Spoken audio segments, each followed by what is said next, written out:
Welcome to Rates and Barrels. It is Friday, April 7th. Derek Van Riper here with Al Melchior. On this episode, we dig into some news-related items that will impact waiver decisions over this weekend. It's a waiver-centric episode, talking about players moving up into more prominent roles, some players falling out of prominent roles, looking at pitchers with different arsenals, things that have changed over the course of the first week of the season. So a lot of ground to cover. And we had big news this week, Al. After initially keeping him off of their opening day roster, the Orioles brought up Grayson Rodriguez and had him make his big league debut on Wednesday against the Rangers. After a bumpy first inning, he settled down, pitched reasonably well.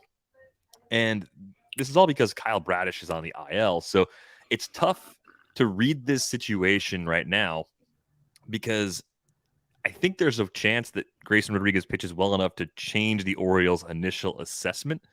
But there's also a chance that he's not terrible and still gets sent back down when Bradish comes back if everyone else stays healthy. Now, timing is everything here. There might have been a handful of leagues where people decided to go ahead and release Grayson Rodriguez last weekend during FAB. So availability is still going to be somewhat limited. I think a lot of people wanted to stash and see what would happen when he came up. But in leagues where he's available, how are you treating Grayson Rodriguez? How aggressively are you pursuing him?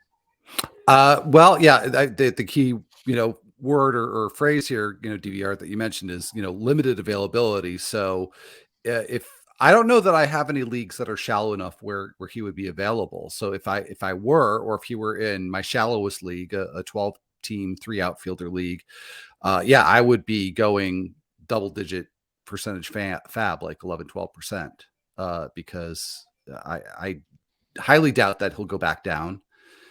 And I tend to think that he's going to be really good. So I think good enough that in a 12-team league that he'd be somebody that more often would be in your rotation than not. Yeah, we saw that in the debut, four-seamer, changeup, slider, and curveball. The primary offerings. I guess there was a cutter he threw in there a little bit as well. The bread and butter pitch for him among the secondaries has typically been the changeup. So I think the big question with Grayson Rodriguez is going to be whether or not one of the breaking pitches is consistent enough for him to get through the lineup 3 times on a regular basis. I think I'm with you. I think in leagues where he was dropped, I'd be aggressive because even if they were to send him back down, it seems pretty clear that he has that next man up sort of status with them right now. They don't have a lot of other interesting organizational depth starters at AAA right now. They do have DL Hall once Hall is healthy, but because Hall is injured right now, Rodriguez is sort of that guy, and he does have the chance to really carve out a spot. Because he had a chance to do that during spring training. So now it's just getting an extended audition. I think that's the way I'm looking at this right now. Schedule-wise, things don't look too bad for him next week either. I think that's the other thing you want to think about with a young pitcher. Is it a good matchup? Is it a bad matchup? It's actually a very good matchup next time out. Grayson Rodriguez lines up to face the Oakland A's at home in Baltimore. And then if he's still in the rotation next weekend, if they haven't made a move by then, he'd go on the road to face the White Sox, which I know mid-season, especially, that park starts to play a little more hitter-friendly, but early in the year when the temperatures are cool, generally not a bad place to pitch if you're looking for streaming options in April. Well, I would offer a caution just in general. This is more about the White Sox in that park than about Grayson Rodriguez. But this time last week when you and I were, doing this show, and I was right now, I'm trying to remember which starter it was. Oh, it was Michael Kopech. Mm-hmm. And, I kind of put a caution about streaming him against the Giants. And at that point, it looked like the Giants couldn't hit anything. And then they kind of exploded in that series, including against Kopech. So that's one that I with Rodriguez, especially since we're not going to see him against, to put it lightly, one of the better offenses in the next start, that, maybe I would certainly be looking at my options and would not be opposed to benching him for that start. Yeah, I think I'm in if it's a weekly league for sure because the Oakland start is so good. If you could split them, it really depends on who the alternative is. Not having Eloy Jimenez, which we'll talk about in a little while, I think does take a little bit away from that White Sox lineup. But generally a group of hitters that when they are mostly healthy should be kind of avoided depending on the circumstances at least.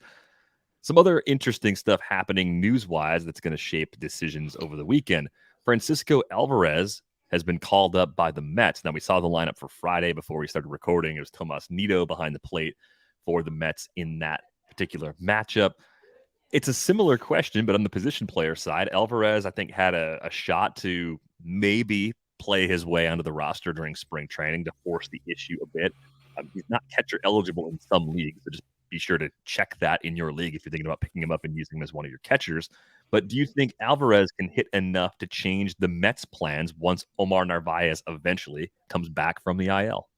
Well, I definitely think he can, but I'm also not taking that for granted. And I tried in featuring him in the waiver column this week, tried to sort of play out both scenarios that if you project him for basically an even split with Nito, which is what I would expect initially, because the Mets do have concerns about Alvarez's defense, and maybe starting him, very slowly into some DH starts. So I think that whether he gets beyond that does depend on how well he hits. And he's really, really struggled initially in AAA last year. So I could see a situation where he would need to play pretty steadily for a while, have that 50-50 split at catcher to maybe make some adjustments. So I'm not necessarily expecting that Alvarez is going to be either playing enough or hitting enough to be a first catcher initially, but I do expect that at some point this season he'll be playing and producing enough to play that role in almost any league. Yeah, when you look at Álvarez, you have to sort of figure out who would come off the roster to make room for him if they were going to carry 3 catchers because they intend to use Álvarez some as a DH going forward. You'd have to take probably, it can't be someone like Luis Guillorme, of course, because he functions as a backup shortstop. You got to have a backup shortstop ready to go.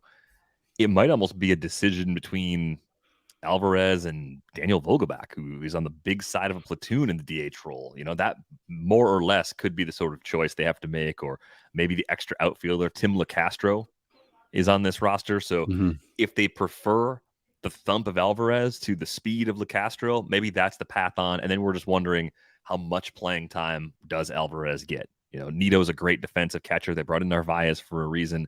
It would still be less than your typical slugging catcher. And I think that would mostly limit Álvarez to 2-catcher leagues. So I'm interested in leagues where he's available this weekend, but compared to Grayson Rodriguez, I think it's a little more complicated for him to stick at the present time. So the bids would be more like 5 to 7% range in FAB if I was really hurting for some catcher production.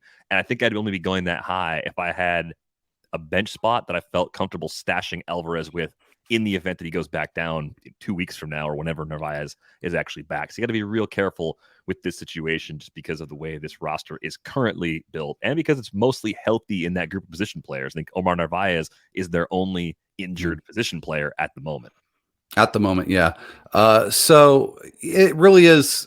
It is a tough call. I think if you don't have bench spots, if you don't have a lot of bench spots, or you just don't want to have anybody that you want to let go, then I think it's justifiable maybe to pass on Álvarez in like a 2-catcher or even a 1-catcher, or especially I should say a 1-catcher 12-team league. But I think if you've got that luxury, if you've got 4 or 5 bench spots and you're happy with your catcher. In fact, I got a Twitter question from somebody who's got Sean. I think it was somebody who was Sean Murphy, and they were asking about Álvarez. I said, if you've got room on the bench, I think it is absolutely worth it, because I think if he does just get that little bump in playing time from DH more than just once in a while, I would project him on a level maybe like Danny Jansen. And I think that's somebody you could use in even a 12-team 1-catcher league. Right. And the long-term ceiling here is maybe top 5 fantasy catcher, because the bat is that good. I mean, that's the type of talent we're looking at. It's just trying to sift through the current depth chart and figure out what the playing time situation is really going to look like. And pretty frustrating that he's not behind the plate right away on Friday, but understandable given the concerns they seem to have about him internally. Speaking of the Mets, Justin Verlander expects to return from the IL in April, so that does give us a little bit of an end date on when the ongoing David Peterson versus Tyler McGill battle will be decided, and it gives each of them a couple more starts to sort of make their case. So as you watch this one play out, I mean, is there anything you can do ahead of time here? Like, it seems like you have to just wait and see what actually happens. Peterson looked like he was ahead of McGill when the season began, but they seem like they're on more like even ground at the present time. Yeah, that's my read on it too. So I don't think there is much that you can do. I'll put it this way. If I've got Peterson, which I don't, but if I had Peterson, I wouldn't be looking to drop him now because there is going to be enough time for him to have a better start the next time out or the next time after that. And, similarly, even though I think McGill's got the Marlins now coming up, there's some risk there in terms of his propensity to give up home runs. So yeah, I think this one's going to take a while to play itself out. So I think both players are holds for now. Yeah, I think that's where I'm at as well, especially with that park being as pitcher friendly as it is. And of course, with this team being one that should help that starting rotation find its way to plenty of wins over the course of the season as well.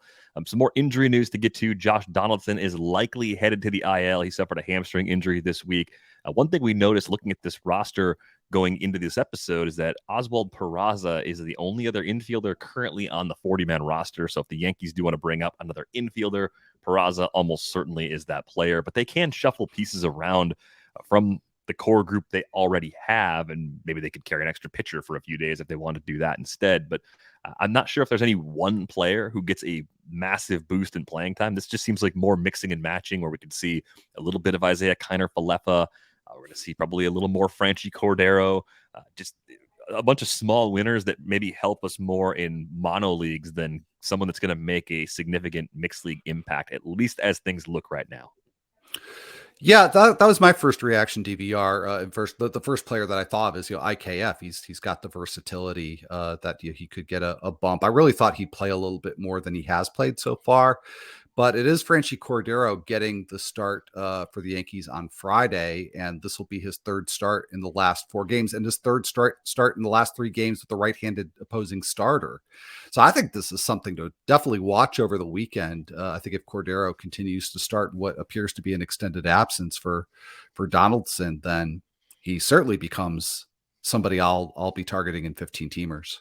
Yeah, it almost seems like Cordero would play ahead of Oswaldo Cabrera, which is not something I would have expected. I would have assumed that because Cabrera was already there, he's a switch hitter, he looked pretty good in the limited opportunity he had last year, you would go with the guy you're more familiar with as opposed to the guy who just got there. But I understand it when you look at the StatCast numbers. Franchy Cordero has been a very exciting player for a long time, but one that, because of his flaws, just hasn't been able to really put it together and deliver on that ceiling just yet. Certainly being in the Bronx and having that hitter-friendly short porch in right field could actually help him unlock something over the course of this season. Derek Hall will have thumb surgery. The Phillies just keep getting smoked by injuries, and he could return this season. It does sound like there's a very lengthy absence in play here. I didn't see a timetable yet, but when you see could return this season, you're thinking several months. So that's definitely the concern. According to Matt Gelb of The Athletic, covers the Phillies for the site, Cody Clemens will be a regular against right-handed pitching now for the Phillies. So any interest in Cody Clemens in NL-only leagues or super deep mixed leagues, or is this going to be a spot that the Phillies are looking to upgrade via trade or via the waiver wire themselves here in the coming days? I've got to think that the Phillies will make a move at this point, not only because now they're down to their third option at first base, but they're just, they've lost so much depth in the last couple of weeks. So and frankly, even if for some reason, if I thought that the Phillies were going to stick with Cody Clemens, he would be at most exactly what you described, which is an NL only option or really, really deep mixed leagues. So, and not necessarily cracking the starting lineup in those fantasy formats either. So I don't have a whole lot of interest. If I were to bid on him in AL only, it would probably be like a dollar bid.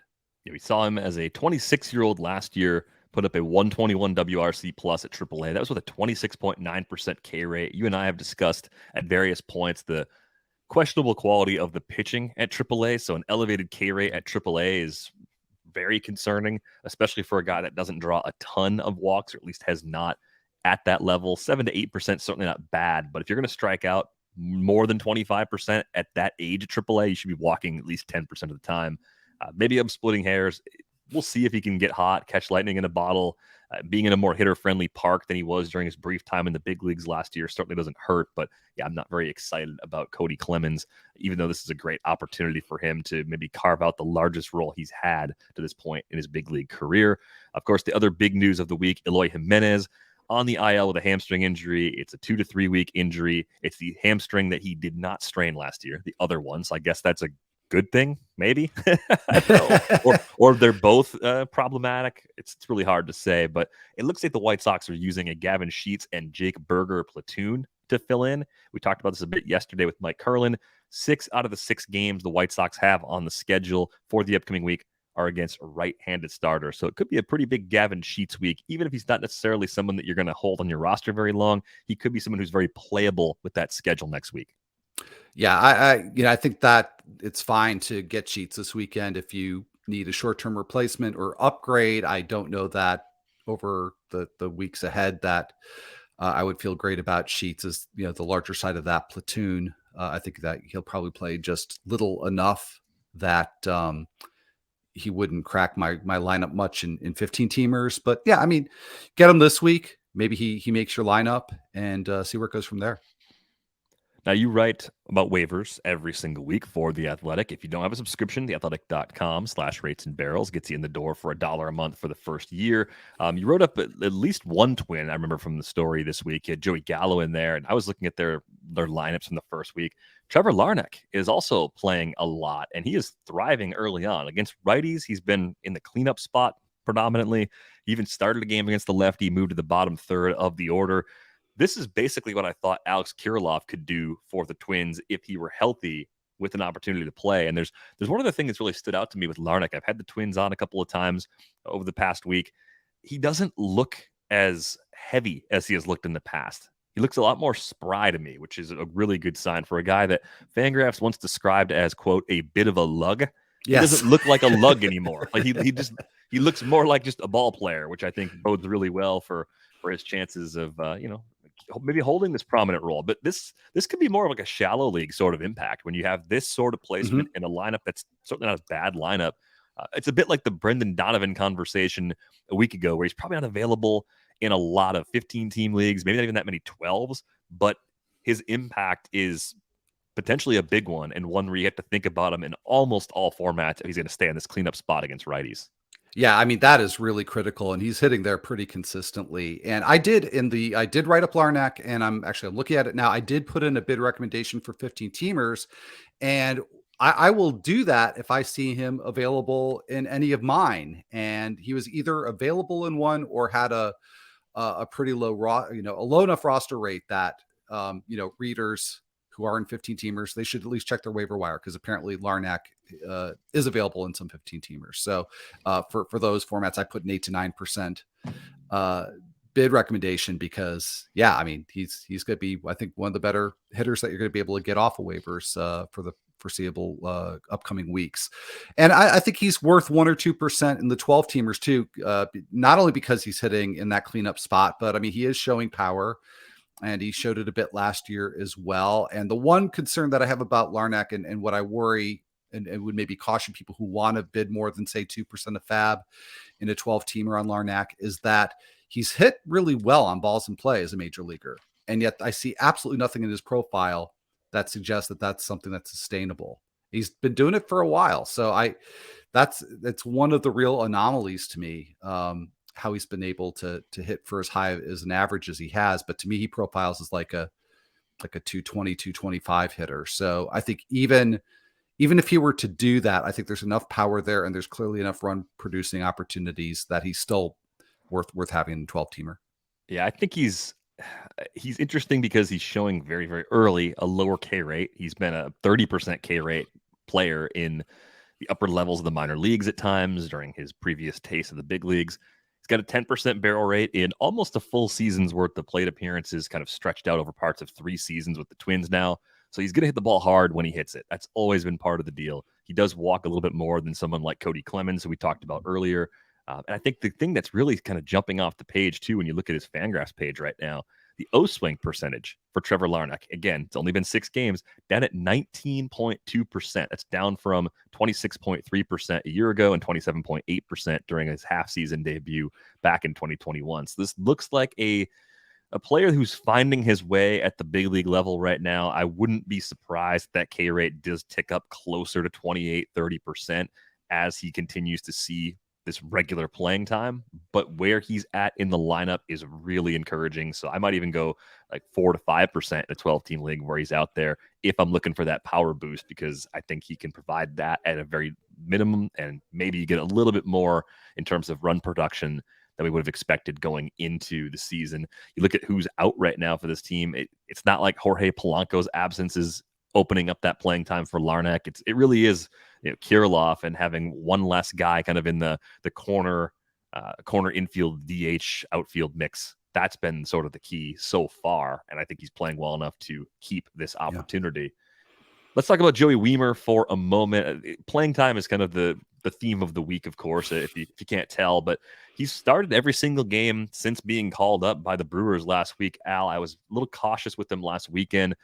He's playing some center field too. So when Garrett Mitchell sits against the lefty, Wiemer is the next guy who moves in to that spot. And he's playing that spot pretty well. His outfield defense looks really good, keeps that playing time floor pretty stable. The only real downside I see right now is that Joey Wiemer is currently stuck in the number 9 spot in the batting order. And that's definitely something that deserves a little bit of a penalty. But if you look at how that lineup stacks up, it's really weird TVR. And of course, you watching a lot of Brewers, I don't need to tell you this, but the bottom half of the order, all of those hitters are doing extremely well. In fact, Garrett Mitchell, Brian Anderson, and Bryce Terang are all on the Fangraphs value calculator. They're all in the top 25 among hitters in roto value right now. Brian Anderson is number 2, right behind Gleyber Torres. And none of it I think is sustainable by a strict definition. But I mean, I like Brian Anderson with an opportunity to play for the next couple of months in that park. I think, he's legit as a 12-teamer kind of guy, just not, with like a 1.060 slugging or something like that. But they all have something to give. And then Terang in some ways is not Terang, but Wiemer is the most interesting of them, because he has potential to deliver on everything in a 5x5. So it's great that he's hitting every day, and he's hitting behind, a cluster of hitters who are all just tearing it up. And then the lineup turns around and he can score some runs too. I think the number I'm watching for Joey Wiemer is actually the O-swing percentage. Just like we mentioned with Trevor Larnach, this is not an area where we've seen a good number so far. It's first 5 big league games. This is a guy that struck out 30.2% of the time at AA last season, where he spent about 2/3 of his season. It's part of the reason why I wasn't telling everyone to go all in last weekend once he got this opportunity, because I thought there could be some growing pains. Those could still be coming. However, the good news is when you play good defense and you play every day and you've got this power speed combo, even if you're a bit of a batting average liability, you can actually do enough to make an impact. Wiemer was 25 for 26 as a base stealer at AA in 84 games last year, 6 for 8 as a base stealer at AAA. And of course, that came with a combined 21 homers as well. So becoming a little bit fringy as a possible consideration for a 12-team league. It might be more of like a schedule dependent sort of thing. If you saw a handful of lefties coming up on the schedule for the Brewers in a given week, maybe you'd give them a stream and just sort of see what happens. But I do think the upward mobility in the lineup is limited so long as the more established hitters in this core remain healthy. I know it's the Luis Urias injury that sort of opened the door for Anderson to play third, Wiemer to get the call up to play mostly in the outfield or entirely in the outfield.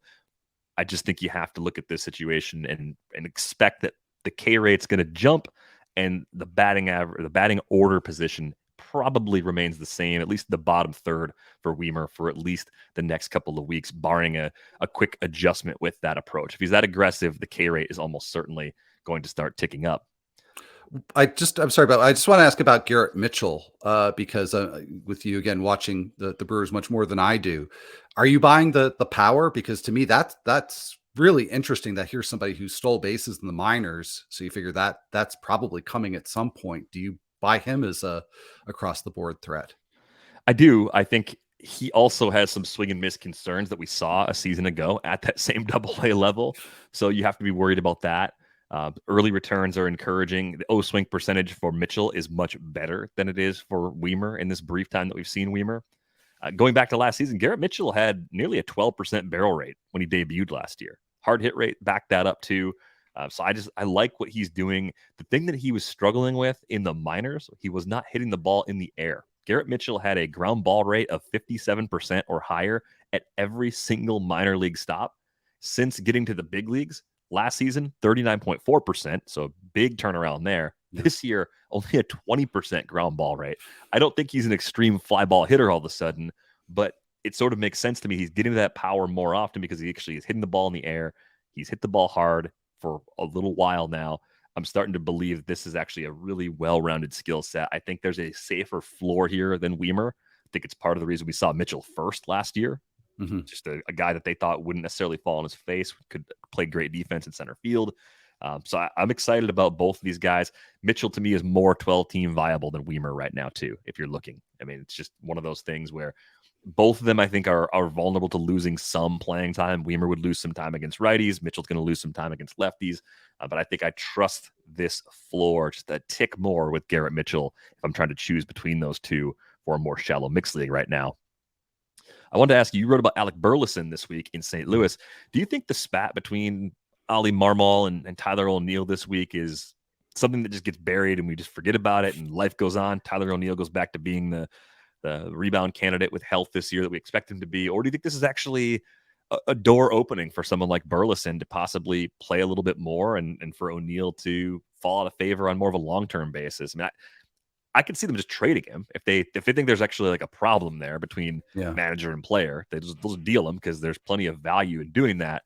But do you think this is actually meaningful for someone else to step up and take a share of playing time? I tend to think not. Just, and again, situations are different. The people involved are the people involved and not some other people. But my recollection is that when these things have happened, they tend to blow over within a couple of days. So I'm not thinking that this creates a bigger opening for Burleson. But if this is more than a 2-day or 3-day thing, I think maybe Dylan Carlson is the bigger beneficiary of this, because Burleson's been starting pretty steadily against righties. And that just might be where things are at right now with the Cardinals anyway. And I don't want to infer too much from just a week's worth of games, but from the start, it does look like Dylan Carlson is maybe the one whose playing time is more endangered. So maybe it opens up something for him. My expectation is going forward that both O'Neill and Burleson will get a pretty good share of playing time, and they'll both be, well, O'Neill I expect will be viable in 12 teamers. I think Burleson eventually could be. Yeah, with O'Neill being able to play center field and getting most of his starts out there, I think all of his starts out there so far, they can coexist in the same lineup. The trick will be once Lars Nootbaar comes back, someone has to lose playing time. And at that point, they'll have to make a decision. Now, Burleson is hitting second. So at the very least, it's similar to maybe the Gavin Sheets situation where you're not necessarily expecting Burleson to be on your roster all season. But when you look at the upcoming schedule, when you look at the temporary opportunity, the skills that he brings to the table, maybe he can help be sort of a glue guy that gets you through these next couple of weeks, providing that power. Burleson put together a really good season at AAA last year. We talked about him a few times in the prospect pod. 20 homers in 470 plate appearances. It was a 331, 372, 532 line with a 14.3% K rate. Didn't walk a ton, but wasn't striking out much and was 37% better than league average. Age appropriate for AAA as well. So I think he's a player you can be excited about so long as this door does remain open for him while Nootbaar is out. One other news item that I meant to slip in a little earlier, I think it's important to keep an eye out for news on Kenta Maeda this weekend. It sounds like he's okay, but when he walked off the mound from his first start of 2023, he was shaking out his arm a little bit, pitched really well against the Marlins. But if he were to have any issues throwing between starts or anything, maybe that would open the door for Bailey Ober to come up. And pitching is so hard to come by. I think when you see a banged up starter going into the weekend, you want to keep that player on your watch list just to see if anything opens up unexpectedly, between Friday and Sunday. I think that's a great call. And Ober would line up to get the start on Tuesday. And so there'd have to be a little bit of manipulation there by the Twins, but they'd be able to start Pablo Lopez on Monday on his 5 days of rest. So that if something were to be wrong with Maeda, then that seems like a really likely scenario. It also would line both Lopez and Ober up for a 2-start week, although the matchups aren't aren't great. But yeah, no, it's definitely something to watch. It's not gone great for Ober in his first 2 starts at AAA, but I just wouldn't worry so much about that. Now, he's looked pretty good, though, on a per inning basis for the Twins so far. So he remains one of those guys that got bumped down to AAA, not unlike Tyler McGill. And when the chances come around, I want him on my team. And even if it's not permanent, I think the quality of those innings is high enough where I can take advantage of that in a lot of leagues. Let's talk about some pitching. Let's start with Seth Lugo, who is a starting pitcher again and went 7 with 7 Ks against the Rockies in his first start of the season.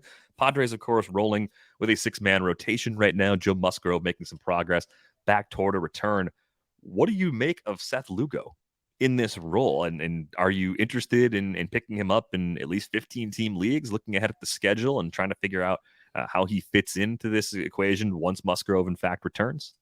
He is a must add in 15 teamers. And one thing that I wrote about with concern to him in the waiver column is that because he is RP eligible and eventually he'll gain the SP eligibility, but with RP eligibility, that makes him a little more valuable in head-to-head leagues where there's typically that RP slot, that dedicated RP slot. So I mean, I know you and we talked about this a little bit, but I did a double take when I saw that line against the Rockies with the 7 innings.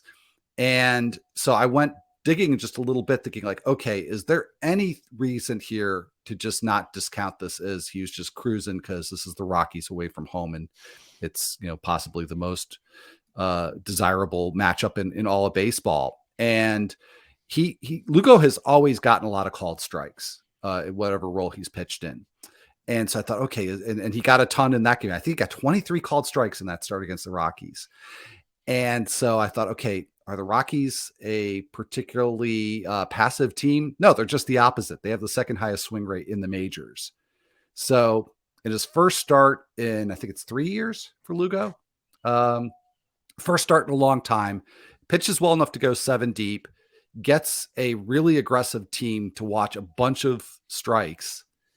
I'm sold. 15-teamer, where what you get off of waivers is usually pretty risky. 12-team head-to-head where, even a decent starter can have a lot of value in an RP slot. He's definitely worth going the extra mile in bidding. So this is exactly where Eno's pitching plus model is really helpful for me because I see this, I think about the park and the opponent and the results were great. And I'm trying to temper my expectations. I'm like, okay, what was really happening there? Now, when you look at the Savant page first, you see a deeper arsenal than you'd expect for a guy that's spent so much time in the bullpen, right? There was a 4-seamer, a curveball, a slider, a sinker, threw a couple of changeups in there as well, but at least 4 pitches that he threw more than 10% of the time. If you look at the pitching model, which you can do on Fangraphs now, if you go to the pitching leaderboard and you choose the pitch modeling tab, you can see both Eno's Stuff Plus model and you can see Cameron Grove's pitching bot model. So you can see just how much a player maybe has changed looking at that information. Seth Lugo had a 101 overall Stuff Plus number. Totally fine. That works for a back-end starter. 110 for location plus, so above average command, and a 109 overall pitching plus number from the model. So I think it's the curveball and the changeup that graded out well. He's not overthrowing the fastball. He's not throwing it too much. He's not throwing it 50, 60% of the time. He threw it like 40% of the time. This looks like a recipe for success so long as he actually stays in the mix. And just to put the Stuff Plus numbers into context, right? Michael Wacha is in the back of that rotation right now. 84 Stuff Plus for him, a 101 location plus, 99 pitching plus. So Lugo, by the model at least in that first start, showed a better arsenal than Michael Wacha did. It doesn't mean they'll necessarily use Lugo over Wacha if they have to make that choice, but it's something to consider. Nick Martinez, also comparing him to Lugo. Numbers were a little worse in the model. Ryan Weathers, who's actually up a little bit, very similar, but Lugo had better stuff than Ryan Weathers. So the guys he's trying to kind of battle for innings, Seth Lugo turning in some better underlying numbers than them too, and having some skills in the past that we've been excited about. So this looks like a really interesting story and one where I'm with you. If he's available in my leagues, I'm actually pretty interested because it could be a really nice, productive run for him. It's a good team. It's a good ballpark. There's a lot of things that can actually go right here. Looking ahead at the schedule, I believe he goes again this weekend on the road against Atlanta. So that will probably at least open more eyes to him if he pitches well. And then the way the schedule currently lines up, his next start would be a home start on April 15th against the Brewers, because again, the Padres to start the season are employing that 6-man rotation. So that does reduce the workload just a little bit. Works with some of the guys they've got in there right now too, so long as starters are going deep enough, it won't overtax that bullpen. Now, let's move on to the Royals. We're talking about Royals pitching. How? Why? What's going on? It started earlier this week. I mentioned Lance Brozdowski does a lot of great work analyzing pitchers.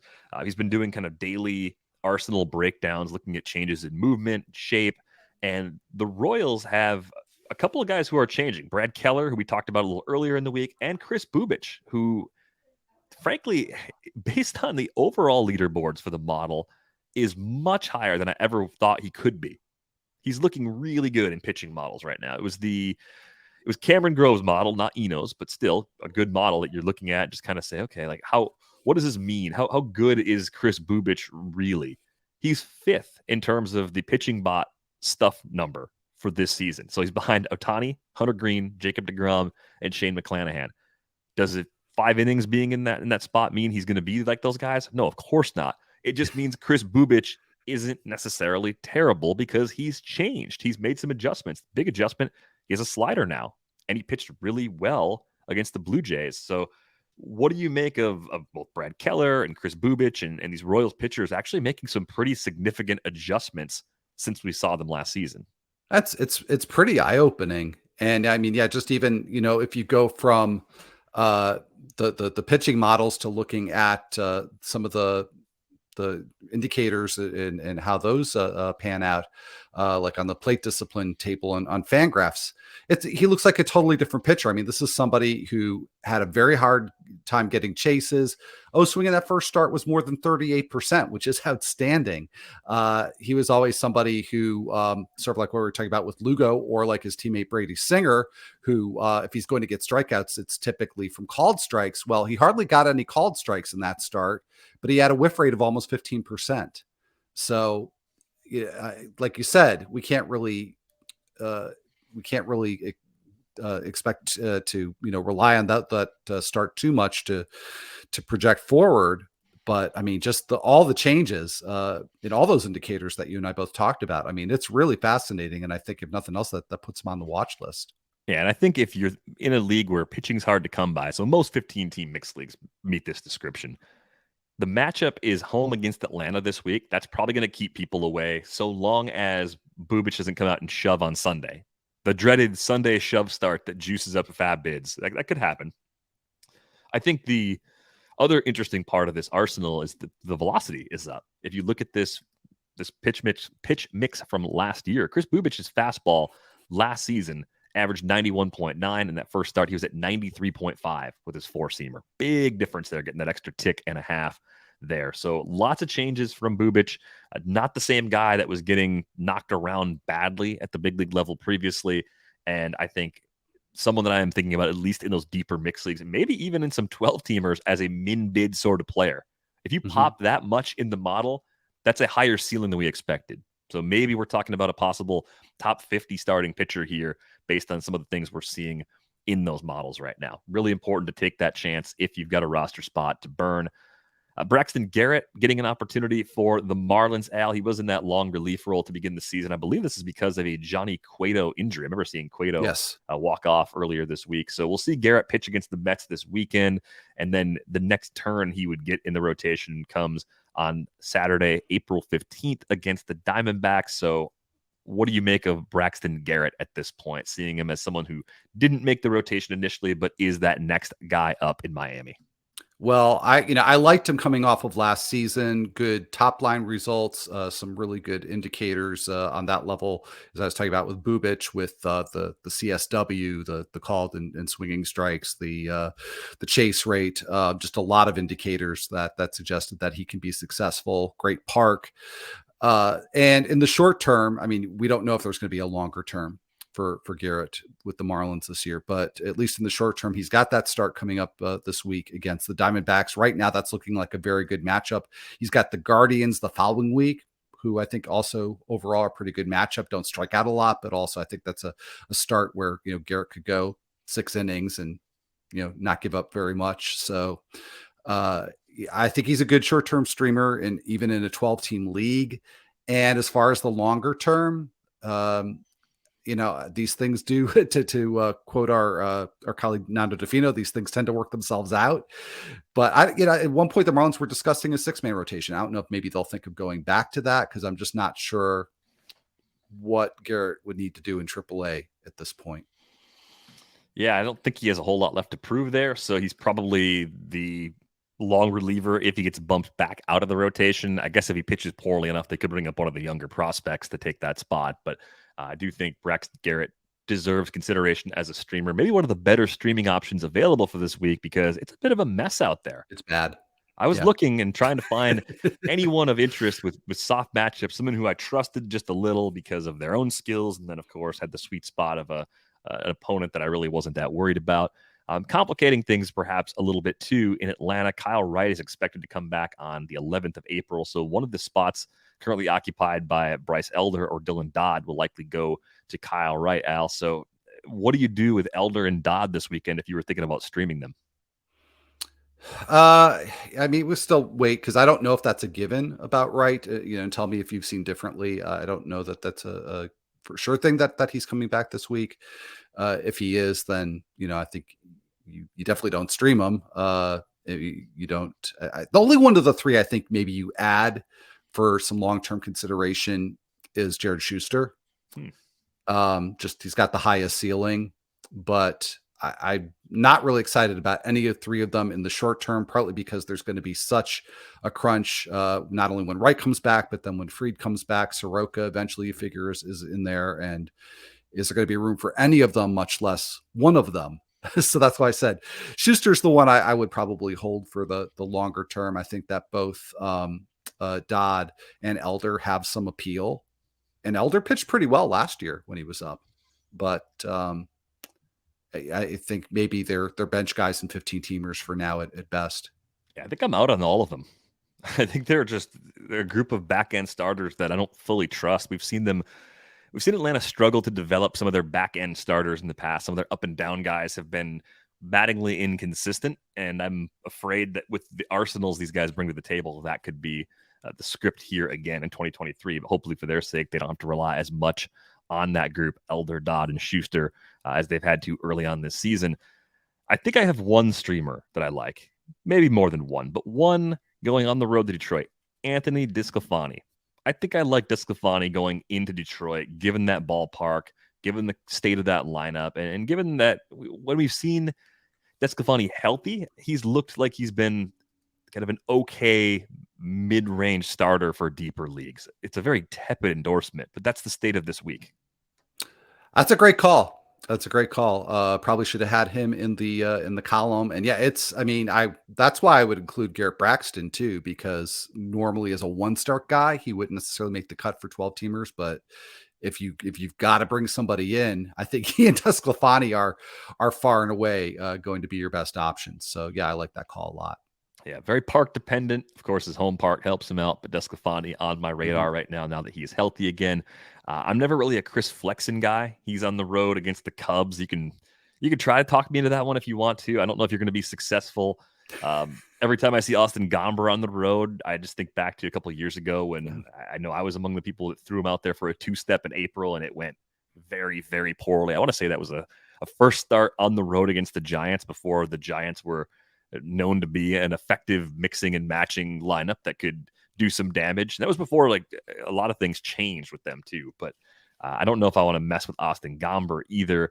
I think you could look at guys like Tucker Davidson maybe against the Nationals, or Zach Davies against the Marlins, Zach Plesac against the Nationals. But those all look like spots where those underperforming lineups could actually wake up and put some crooked numbers on the board, more than spots where those low-end pitchers are actually going to come through. Yeah, I don't trust any of those streaming options. And yeah, like with Gomber, that's not a bad situation in Seattle, and that's not a knock against the Mariners so much as just it's a tough park for hitters. So, yeah, I I pass on all of them. Way too much risk. Yeah, look at Hunter Gaddis. He's got the Yankees, which, first start was brutal. Second start was better. I don't want any part of the Yankees with Hunter Gaddis, so that's an easy pass for me as well. The 2-start pitchers are a little bit better. I think you've been a long-term fan of Wade Miley. Like you're like an original Wade Miley fan, Al, and he's got road starts against the D-backs and the Padres. I still see Miley as more of a 5 and fly guy more often than not. The Brewers have decent bullpen depth. Maybe it's a little more unproven right now than it's been in past seasons, but I think this is actually a viable 2-start week, at least in 15-team leagues. I don't know if I'm tripping over myself trying to jam Miley into a lineup in a 12-teamer, but I think he does get overlooked sometimes because of a brief lull in his strikeout rate a little earlier in his career. Well, yeah, I am a long-term Miley fan, which is why I have him on some deep league rosters already, and he'll probably be starting for me in those rosters. But I had him in an early draft of the waiver column, and I disappointed myself in not being able to go there. That start at San Diego really kind of scares me. So if he can split the starts, I think he's fine at Arizona. But yeah, I wouldn't chance it. And I guess that K rate's been down in recent years too, but I Mhm. still think the perception of who he is as a pitcher, it actually got skewed more by the time in Baltimore and Boston, some really bad ratio seasons in there, but he's really kind of had it working in recent years, really since his first stint with the Brewers back in 2018, more good than bad from that season. 167 innings back in 2019 for the Astros with a sub-4 ERA and a 134 whip. That was the year of the rabbit ball. It really seems like he's got an ability to avoid a lot of hard contact, just makes it work, even though it's not the prettiest profile to get excited about. Johnny Brito should be back from AAA. If he's back, he's got the Guardians and the Twins. Are you in on Brito where available, Al? Well, I did sell him short for the first start, so I feel like maybe I should learn something, but I'm not too excited here either. So I did mention before the matchups with the Guardians. I think right now is pretty good unless you really want strikeouts. The Twins matchup kind of ruins it for me, so I'd put Brito probably roughly on a par with Miley, or maybe even slightly below. Yeah, I think that's pretty fair at this point, especially with one of those starts also coming at Yankee Stadium in a very hitter-friendly environment. And you mentioned the Guardians, a team that really tempers the whiffs pretty effectively. So I like what I saw in that debut, but I don't want to over project based on that either. I think he's right on that borderline for a 15-team stream. Matt Manning has a really tough first matchup. He's got the Blue Jays on the road. He does catch the Giants at home. People are divided on whether or not you can stream against the Giants right now. Location matters. Part of it for me, as I mentioned last week, Mitch Haniger being down, that's a key bat for them that they're missing. I think they still have some questions about the mixing and matching they're doing this year, whether or not it's going to be as effective as it's been throughout these last 3 seasons or so. But I'm curious if you see anything in Manning that gets you interested either for this 2-step or possibly beyond in deeper leagues. No, I'd like to see more from Manning. Obviously, a good start in Toronto would go a long way towards feeling a lot more confident in him. But that is a scary start, as far as I'm concerned. If you are talking about daily leagues or twice a week lineup setting, that one at home against the Giants is kind of interesting. And I know I just talked about being scared of the Giants lineup hitting in a place like Guaranteed Rate Field, but at Comerica Park, yeah, that's doable. I'm not excited about it, but it's in the conversation. Yeah, I think so too, but I think my expectations for Manning's ceiling are down considerably compared to where they were when he was a prospect. I think at this point, I'm looking more for a back end starter with Ks as opposed to someone who's going to be a top 30, top 40 starting pitcher in fantasy someday. I just don't know if that's really in the cards based on how things have played out for him. Matt Strahm gets a 2-start week. He's currently filling in for Ranger Suarez for the Phillies. Home against the Marlins, road against the Reds, of course, in Cincinnati. We say it all the time. We don't like streaming pitchers in that park, but we don't mind streaming pitchers against that lineup. So this might be right in that same kind of Miley Brito conversation. I'm not necessarily paying much for this 2-step, in part because I think with Strahm, it was 61 pitches last time out. So if you go 70 or 75, that's still cutting it really close if you're trying to get through 5 innings and be eligible for a win. And I really want the risky 2-start pitchers I go with to not have a lot of questions about volume ceilings. And I think Strahm has kind of always had that, in part because of health, but now because of recent usage filling in for Suarez. Yeah, just makes the Lugo start all the more impressive, but not a bad double dip. I do, like you, worry a bit about any starts in Cincinnati, but he's, just like we talked about with Lugo in a league with RP slots. There's some appeal there, but there's also some blow up potential with that second start. Yeah, for me, it's never really been a question of talent with Matt Strahm. It's been just avoiding the injured list. Career 3.75 ERA, 1.19 WHIP. Most of those outings have come in relief, so curious to see how effective he can be in an expanded role. But good for him getting this opportunity. I do think he can, at least in NL-only leagues, be a useful pickup for the upcoming week. Luis Cessa, however, no, I'm not interested. That's a road start against Atlanta, and he gets the Phillies. As banged up as that lineup is, I just can't bring myself to use Cessa in those matchups, even in the deepest of leagues. Let's take a look at some bullpen updates here as we go. Now, the Angels used Jose Quijada to pick up their first save of the season, and their manager, Phil Nevin, cited Carlos Estevez's recent workload for the reason why they went with Quijada. So is this maybe a spot where you want to take a cheap speculative bid on Quijada in case, I don't know, in case Phil Nevin is lying, or in case Carlos Estevez has a really bad weekend and leaves the door open? I think this is one of those situations where Estevez entered the year with pretty low security anyway, a lot of uncertainty about whether he even had a firm hold on the job, and questions about who exactly might step up to be the option to get saves if Estevez faltered or if he got hurt. And maybe now we've got a little more information. I'm just avoiding that situation. There just doesn't seem to, if Estevez really just is the primary option there, I'm just not that interested. I mean, at some point in a lot of leagues, you just have to go with somebody who's getting steady save chances, but it's not clear whether that will or will not be the case with Estevez. And there's just too much uncertainty there, and nobody that excites me enough in that bullpen, which makes me think of another name, by the way, which is one I don't know that we were planning on talking about. When I think of the Angels, I think of the Diamondbacks and the Marlins as teams that I'm just sort of avoiding overall. But Drake Jameson getting, I think it was a 2-inning save recently in a Diamondbacks bullpen that doesn't have great options. I wonder if he could emerge as a more traditional closer, because that'd be sort of interesting. Yeah, it's tricky though. I think with Jameson, they probably still see a starter because he's still young, and they may have multiple needs at some point. Madison Bumgarner doesn't look good. I don't trust Zach Davies at all. We know Brendan Pfaadt is, as soon as he's pitching well at AAA, the calls for him to be brought up again, that's all going to be there. So I think with Jameson, the question is, like, is Jameson a good enough reliever where you could use him as your ninth pitcher in a lot of leagues, and you could just justify, if you don't have a third closer, if you don't have a seventh starter, do you just throw him out there hoping to vulture some wins or saves because of high leverage usage? And I think the answer is probably yes. Maybe it's a little bit like Yohan Duran this time last year. You're just betting on a good pitcher and seeing where the role actually goes. It seems like the greatest area of need is where he'll end up. It's certainly possible that he gets more saves because Scott McGough, who I liked as a really cheap option, faltered in one of his opportunities.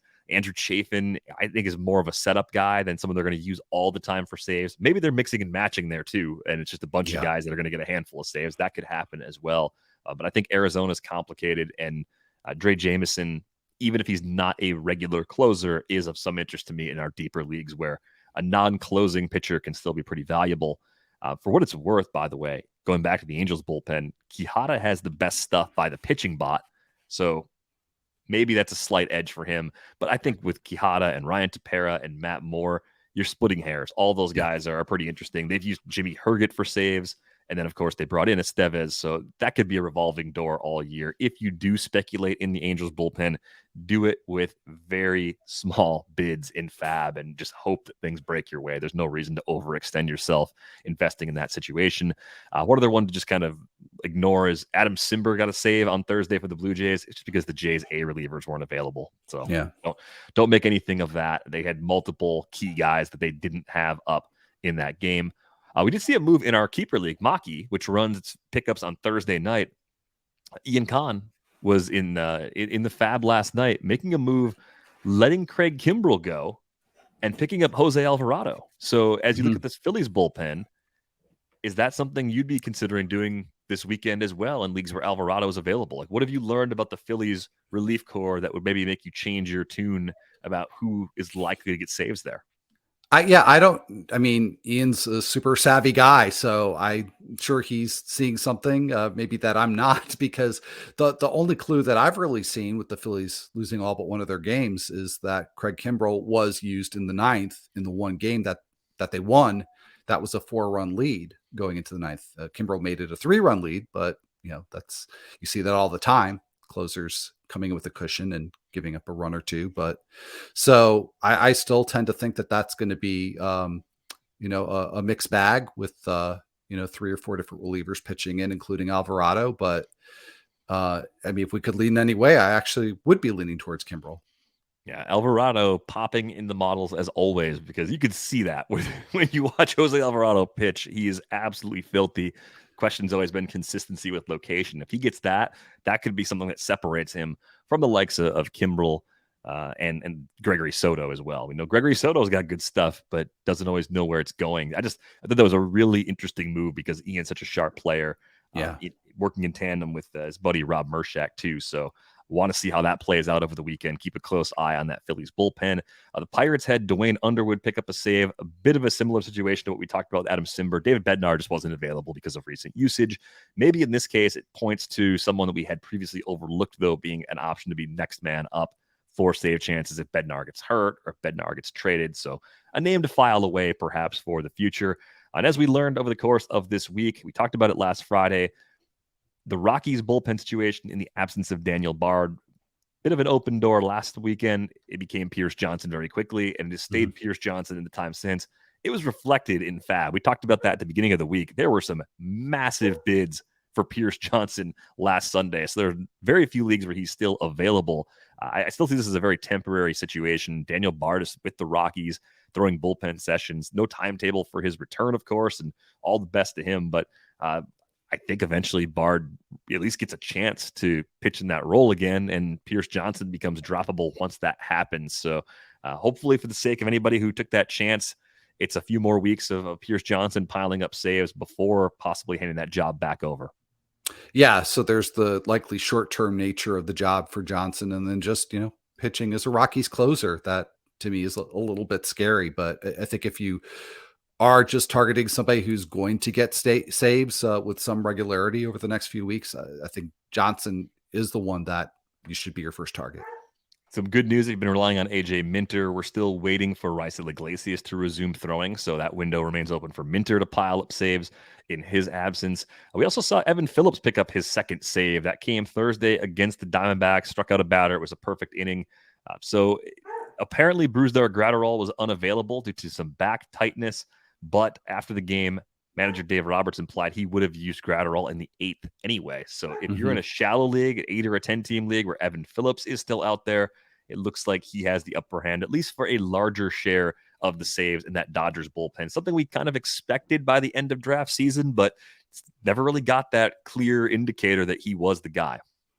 Yeah, which made him, relatively cheap. And I still don't completely trust that this is going to be the consistent pattern going forward. But yeah, I think because there is such a lack of really good options right now that if he is available, he is a must add. I think you mentioned in passing, you're kind of avoiding the Miami situation. I was going to say AJ Puck in shallow leagues. Actually, I kind of like AJ Puck. I like AJ Puck more than I like Dylan Floro, at least. Yeah, a lot of people do. I think, at least in CBS, he is the most added reliever. And that's one where I just don't trust. It's not the skills for Puck. It's just I don't trust the managerial preference to go with just Puck alone. And the thing is, from a fantasy perspective, Floro is not exciting, but he's really effective. He is somebody who, he's the Wade Miley of relievers, which is, I guess, maybe why I like him.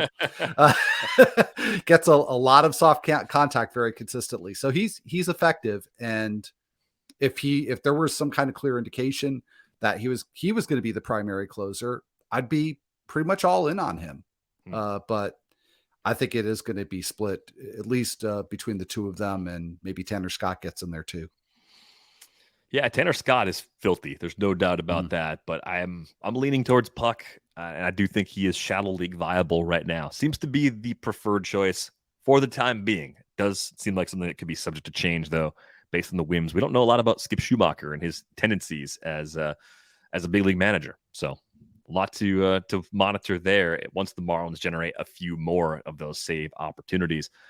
We are going to go as we sign off. Another reminder, you can get a subscription to The Athletic for $1 a month for the first year at theathletic.com/rates and barrels. You can find Al on Twitter at AlMelchiorBB. You can find me at Derek Van Riper. That's going to do it for this episode of Rates and Barrels. We are back with you on Monday.